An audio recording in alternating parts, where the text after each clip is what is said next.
मैं अनुसुईया दीक्षित राजकीय बालिका इंटर कॉलेज में शिक्षिका हूँ। बच्चों, मैं आज आपको महाकवि सूरदास के जीवन परिचय के बारे में बताऊंगी।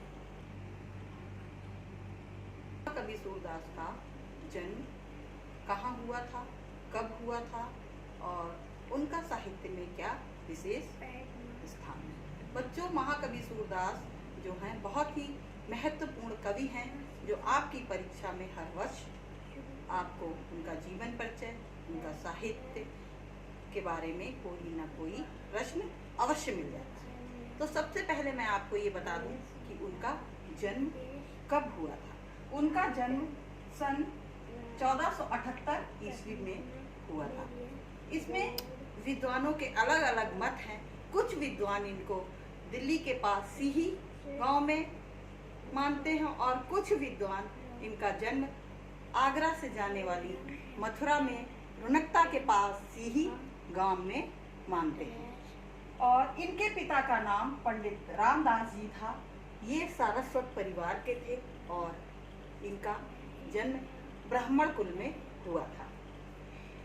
इनका निवास स्थान जो था गोवर्धन पर्वत पर श्रीनाथ मंदिर में था।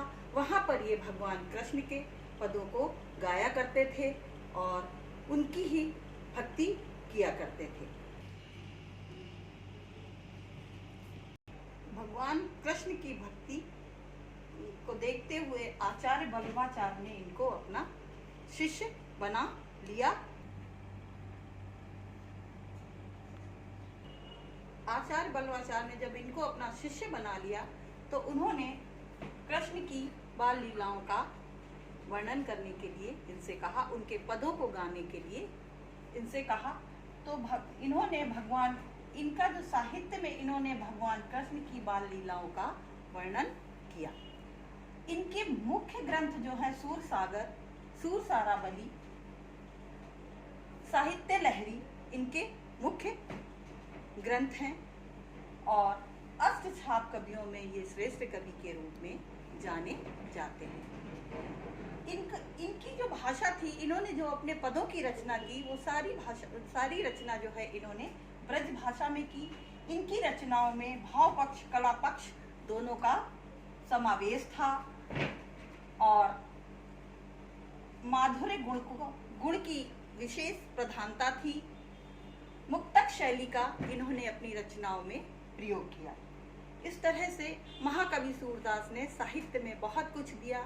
उसके बाद इनकी जो मृत्यु हुई है 1583 में, इनकी मृत्यु 1583 में परसौली के पास हो गई। सूरदास कवि का विशेष साहित्य में स्थान है। ये हमारे महाकवि के रूप में जाने जाते हैं। आप लोग बच्चों इसको याद करना और इनके बारे में पढ़ना।